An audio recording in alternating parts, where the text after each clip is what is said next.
Interesting. All right. Shut up! Another week, and Schumer blinked. In an idiotic move, the Democrats tried to hold America hostage, putting non-citizens before citizens. And what happened to them?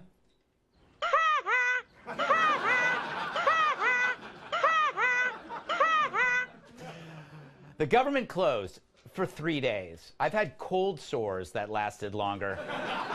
But with all the panic, what was untouched in the shutdown?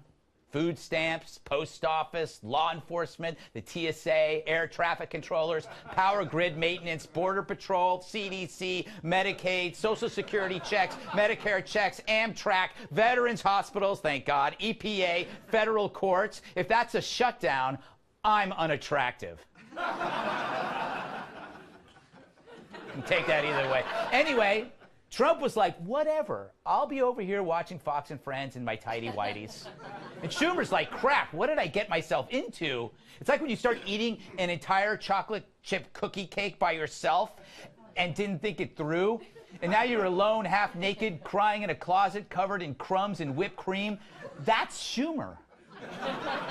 As Trump bolted to Davos. Now, if you don't know what Davos is, take one parka and add a jerk. Multiply by 3,000.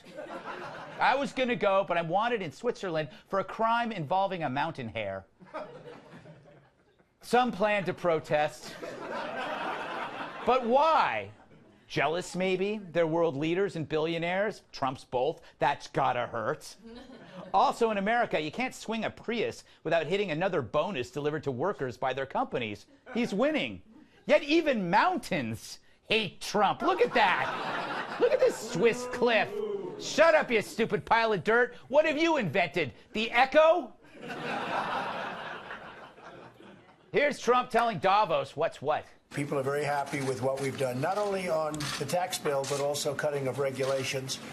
And I think also being a cheerleader for our country. You know, if you're not a cheerleader for your company or for your country, no matter what happens, it's not going to work. Yeah. Well, he's right about that tax bill. The narrative that it put the rich before the middle class is now dead, as Home Depot, Chrysler, Apple, and now even Starbucks shovel millions back to their workers. The windfall to companies is now windfall to workers. So how does that work? Well, it's the awesome offspring of peer pressure and trickle-down economics. No business wants to be on the wrong side of this, and it's contagious. The Democrats, they can't admit it, which makes them deniers. Winning deniers. Now, the media portrays Trump as the weakest president to ever face the EU. But boy, does he stand out. Trump is the bull in the EU China shop, and that's a strength. In every room that he enters, the sphincters become tighter than OJ's gloves. Thank you. Now, about Trump wanting to fire Mueller, the media can barely control itself. A bombshell report. President Trump trying to have special counsel Robert Mueller fired. President Trump ordered for special counsel Robert Mueller to be fired. The president tried to fire him. He ordered the firing of special counsel Robert Mueller. The president trying to fire the special counsel is no longer a hypothetical. So what?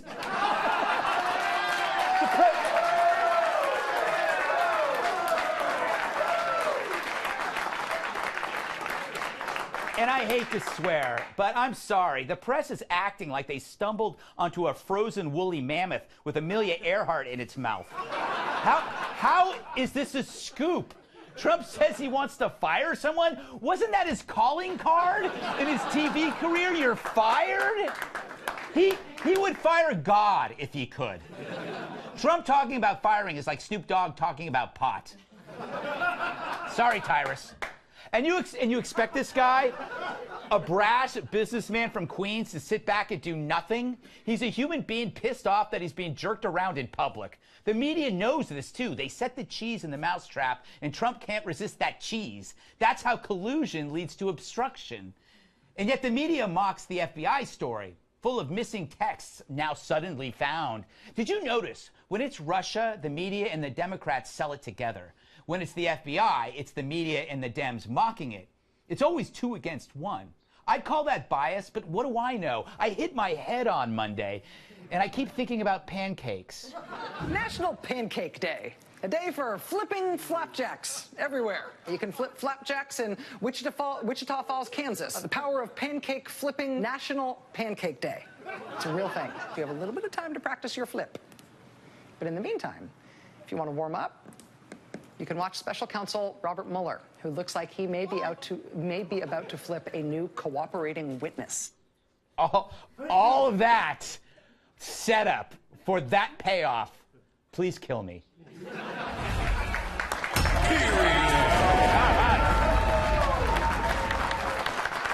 Let's welcome tonight's guest. He's got a nose for prose and he wears cool clothes. Author of Up in the Air and columnist at Harper's Magazine, Walter Kern. She cuts through more bull than a Texas butcher. Reporter for Fox News Headlines 24/7, Carly Shimkus. She only counts using negative numbers. National Review reporter Kat Timpf. And the Earth does push-ups against him. Former bodyguard, massive sidekick Tyrus. All right. Mr. Kern, let's go to the most recent news with this breaking news. It's breaking news that Trump was considering firing Robert Mueller. First of all, it's breaking news about something that happened in June. Actually, it's not. It's about something that didn't happen in June. Yes. So the media, in an attempt to keep the Russia collusion addicts on methadone out there, has to deliver these stories every week or so. And this is the weirdest one because it's about an alternative universe. It's sort of like, you know, what if JFK had brought Marilyn Monroe into the White House and married her? What if Hitler had, you know, gotten a nuke before we had? What if Trump had fired Mueller? And if you read the story, it's 4 people with knowledge of the matter, it says.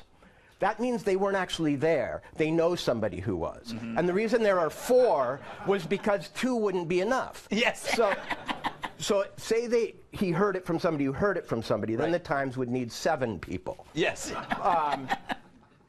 It's a new kind of news that I haven't wrapped my head around yet. No, it's so interesting because we were talking about this on the 5 about, like, is he going to fire him or not? It was like everybody, we knew he was talking about it, and sure, he said he wasn't, but he was obviously fibbing. But that's what we accept about Trump, is that sometimes he tells little white lies, but they're not big white lies. They're like little white lies. I don't know what you call those. Anyway, Carly, thoughts on this week? You can talk about Davos. You could talk about Mueller. You could talk about the fact that I hit my head. I didn't know you hit your head. Yeah, I had a concussion.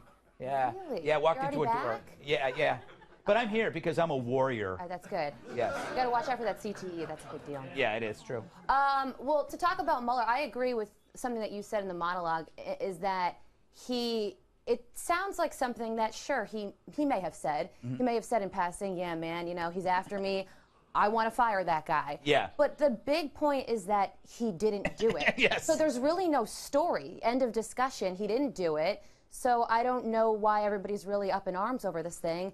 And we were talking about this over the summer, right? Yeah. There was a report that said that he was thinking about firing him, and now it's all of a sudden new news again. When he's over in Davos, he did a great job today, and then suddenly this is a part of the news cycle again, and we wonder why. Do you know that? So that was a way to steer the news away from the good news. Kat, you can make your own adventure in this segment. You can speak about Davos or Mueller or anything you want. Anything I want. Yes.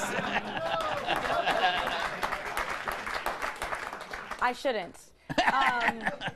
About Mueller, I guess I would guess that I think it's a bigger deal than you do, Greg.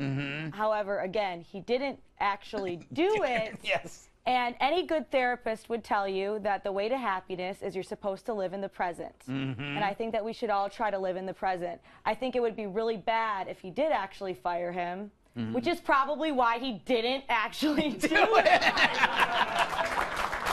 You know what's funny, though? Your advice about living in the present is the only way that, like, I was so critical of Trump. But I had when he was elected, I chose to live in the present. I had to stop being like, oh my God, this guy's crazy or this guy is impulsive. And I thought, you know what? Live by his actions and not by his words, and live in the present. And it's actually turning out really great, not just for him, but for me. I feel, Tyrus, I feel less crazy now that I live in the present. Well, speaking of that, as a badge-wearing procrastinator, I couldn't be more happy with media saying if you say you're going to do something, it counts the same as doing something. Yes. Because I done changed the light bulb, I fixed the car, I was more respectful in my relationship, I didn't use bad language on the freeway. I haven't done those things yet, but it counts. They do. Right? I mean, I'm just saying, he was about to fire. Yeah. I mean, I just think it's hilarious that he was about to fire him. Yeah. Okay? Then what happened? His lawyer changed his mind. Changed his mind. Then what happened? Well, I mean, that's it. He didn't do it. How do you talk about he that? thought about doing it. How do you talk about that all day long? Yeah, That's yeah. what I don't understand. Yeah. He was going to fire him, then he didn't. What more do you add? I know, exactly. Well, they will say, well, he lied about it, but it's like, yes, yeah, he's still president.